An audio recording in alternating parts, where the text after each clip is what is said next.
Mfanyabiashara na mtangazaji maarufu wa mitandao ya kijamii kutoka Tanzania, Jennifer Jovin, anayejulikana zaidi kama Jennifer, alikuwa miongoni mwa vijana 22 waliokamatwa na kufunguliwa mashtaka ya uhaini jijini Dar es Salaam siku ya Ijumaa kufuatia machafuko yaliyotokea baada ya uchaguzi mkuu wa Oktoba 29.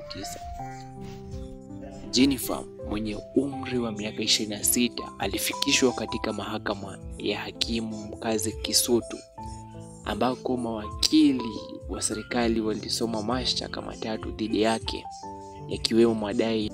Wakili wake Peter Kibatala alieleza mahakama kwamba Jennifer alipigwa na maafisa kadhaa wa polisi na kulazimishwa kutia saini maelezo kabla ya kufikishwa mahakamani. Aliomba mahakama iamuru washtakiwa wote wapelekwe kupatiwa matibabu. Kibatala pia alipinga hati ya mashtaka akisema haikuorodhesha umri wa washtakiwa wengine wala kubainisha ni mali gani za serikali zilizoharibiwa. Hata hivyo, hakimu alikataa ombi la kufuta kesi hiyo, lakini aliamuru washtakiwa watibiwe. Kesi hiyo ilihairishwa. Shtaka la kwanza linahusu washtakiwa wote 22. Linadai kuwa kundi hilo lilipanga njama ya kutenda kosa la uhaini kuanzia mapema mwezi Oktoba hadi siku ya uchaguzi. Shtaka la pili nalo linahusu washtakiwa 21 bila kumhusisha Jennifer, na linadai kuwa walijaribu kuzuia uchaguzi kufanyika na waliharibu mali za serikali wakati wa ghasia. Shtaka la tatu nalo linamhusu Jennifer peke yake, likidai kwamba alianzisha mpango wa kuvuruga uchaguzi kwa kuwasihi watu wajitayarishe kwa maandamano. Shtaka la Jennifer ambalo ameshtakiwa peke yake, kwanza ameshtakiwa mashtaka mawili: kula njama ya kutenda uhaini kama shtaka la kwanza kwa washtakiwa wote 22, halafu mshtakiwa wa pili mpaka wa 22 wameshtakiwa kosa la uhaini kwa sababu pamoja na mambo mengine waliharibu miundombinu mali ya serikali. Jennifer peke yake ameshtakiwa kutenda uhaini kwa sababu, kwa mjibu wa hati ya mashtaka, aliwahamasisha watu wanunue barakoa, sijui niseme kama neno sahihi, wanunue barakoa ili kujilinda na mabomu ya machozi.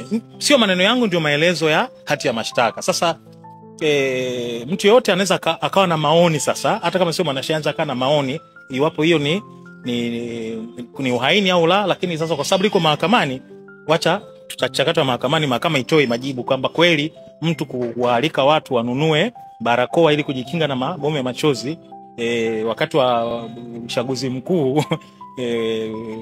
Hati ya mashtaka, mimi mambo ya uchaguzi mkuu ilikuwepo kwa mimi sijui, lakini nasema hati ya mashtaka inataja uchaguzi mkuu iwapo ni uhaini. Kwa hiyo hayo ndio mashtaka ya Jennifer. Jennifer alikamatwa mara ya kwanza Oktoba 27 baada ya taarifa za mitandaoni kudai kuwa alikuwa amekidnapiwa. Kamanda wa polisi kanda maalum ya Dar es Salaam, Muliro, baadaye alithibitisha kuwa alikamatwa Sinza na kuhojiwa kuhusu madai ya uchochezi na vurugu kabla ya uchaguzi. Kesi ya Jennifer inaendelea wakati wa wiki. Kuja mbele yako.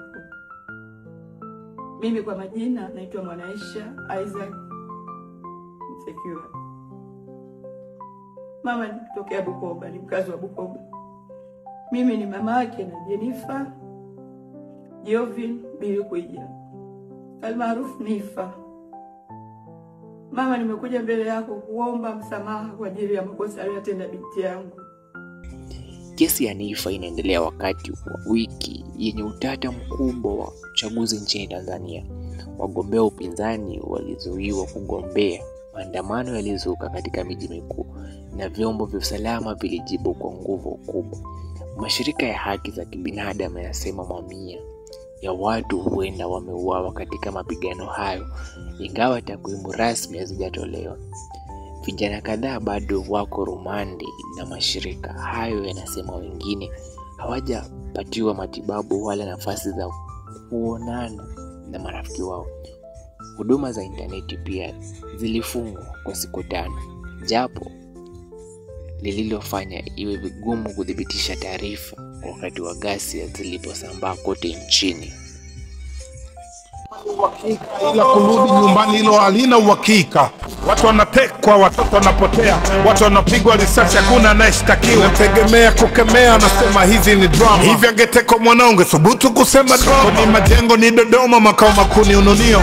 Alipotekwa Roma, kumbukumbu ni Ununio. Akauliwa Alikibao, akatupa Ununio. Ataifata kutekwa, naomba mbadilishe eneo. Wanaokuja kukuteka wanakuja kama polisi. Unatafutwa patikani vitu vyote vya polisi. Unaokotwa umekufa, pelelezi uko. Hilo sisi kama Watanzania hatutakubali na hatuwezi kukaa nalo kimya.